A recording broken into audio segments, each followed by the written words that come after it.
Vamos falar um pouco sobre o capítulo 4 de Levítico. Em primeiro lugar, quando lemos o primeiro versículo, nós já começamos a entender um ponto importante, que esse capítulo ele fala das ofertas pelo pecado.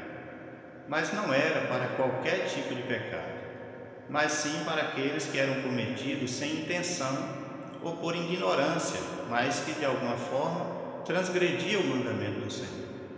Era aquele tipo de situação em que alguém errava e depois descobria-se o erro que não foi intencional. Entende-se que era uma falta que se tornava pública ou era algo notório, conforme podemos ver nos versículos 14, 23 e também no versículo de número 28. Isso quer dizer que quando a congregação reconhecia aquela violação cometida, ou no caso do príncipe ou de qualquer pessoa, que se conscientizava do pecado que foi cometido. Então havia uma consciência de que foi violado um mandamento do Senhor. Ninguém era forçado a apresentar o sacrifício, mas fazia quando se conscientizava do seu erro. E aqui nós vemos o grande exemplo que Deus ele não força ninguém a aceitar o sacrifício de Cristo, mas quando o homem aceita, consciente dos seus erros, essa pessoa ela é aceita por Deus. Uma observação é que para os pecados que eram cometidos de forma deliberada e arrogante, havia um juízo pesado, conforme nós podemos ver em Números capítulo 15 e os versículos 30 e também o versículo 31. Outra coisa importante é que também não era por pecados em geral, como por palavras ou pensamentos pecaminosos, pois se eles fossem obrigados a levar um sacrifício por cada ato desses, a tarefa do sacerdote seria interminável. Para esses atos, a expiação era feita de uma forma geral, no dia da expiação, que acontecia uma vez por ano. Em segundo lugar, havia uma diferença naquilo que era exigido de acordo com a posição ocupada.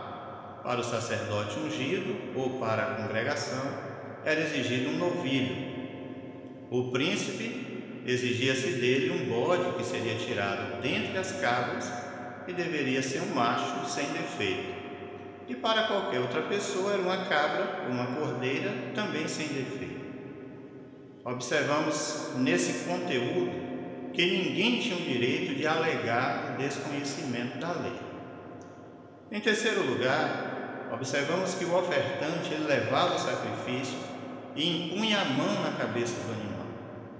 Então, aquele que colocava a sua mão sobre a cabeça do animal, ele reconhecia, através desse ato, que ele próprio merecia morrer e que era uma grande misericórdia de Deus se contentar em aceitar a oferta daquele animal para morrer por ele.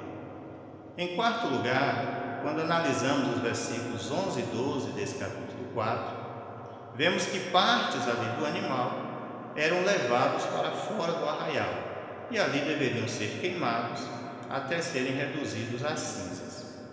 Nós verificamos a influência desse ritual no modo como o Novo Testamento explica a morte de Jesus, pois era um gesto simbólico de retirada do pecado do povo que se referia a Cristo, e isso nós podemos ver em Hebreus capítulo 13, versículo do 11 ao 13, quando diz que os animais eram queimados fora do acampamento e compara a Cristo que, para santificar o povo, pelo seu próprio sangue, padeceu fora da porta da cidade.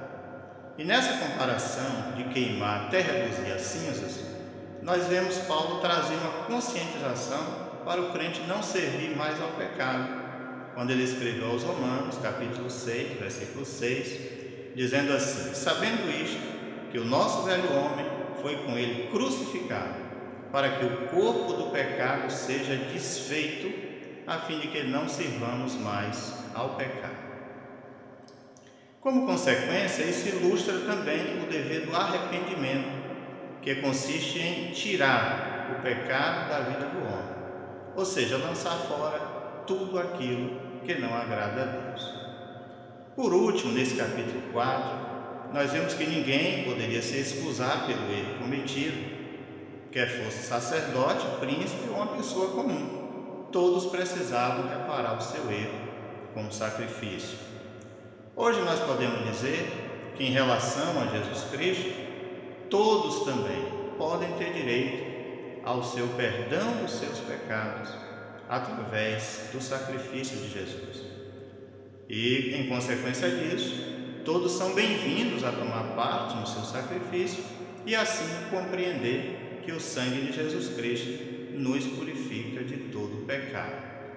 E isso ocorre pela graça de Deus, que é algo que Deus manifestou a sua graça para com o homem. Mas aí fica a pergunta: como alcançar essa graça? Seria apenas sabendo o fato de que Jesus morreu na cruz? Claro que não. A graça de Deus, ela tem uma orientação prática. A graça de Deus, ela foi muito bem explicada pelo apóstolo Paulo, quando ele escreveu a Tito, no capítulo 2, versículos do 11 ao 14. E esse é um texto muito interessante, que, se possível fosse, todo crente deveria ter esse texto memorizado, marcado na sua Bíblia, porque ele traz uma explicação sobre a graça de Deus, quando Paulo diz assim: porque a graça de Deus se há manifestado, trazendo salvação a todos os homens, ensinando-nos que, renunciando à impiedade e às concupiscências mundanas, vivamos neste presente século sóbria, justa e piamente, aguardando a bem-aventurada esperança e o aparecimento da glória do grande Deus e nosso Senhor Jesus Cristo, o qual se deu a si mesmo por nós, para nos remir de toda iniquidade e purificar para si um povo seu, especial, zeloso e de boas obras. Pense nisso e que Deus abençoe a sua vida e permaneça na paz do Senhor Jesus Cristo.